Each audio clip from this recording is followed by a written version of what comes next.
اعوذ باللہ من الشیطان الرجیم بسم اللہ الرحمن الرحیم سورۃ البقرہ آیت نمبر 45 وَاسْتَعِينُوا بِالصَّبْرِ وَالصَّلَاةِ وَإِنَّهَا لَكَبِيرَةٌ إِلَّا عَلَى الْخَاشِعِينَ۔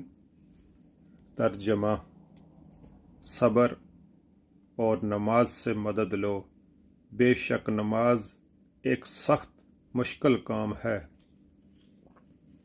یعنی اگر تمہیں نیکی کے راستے پر چلنے میں دشواری محسوس ہوتی ہے تو اس دشواری کا علاج صبر اور نماز ہے۔ ان دو چیزوں سے تمہیں وہ طاقت ملے گی جس سے یہ راہ آسان ہو جائے گی۔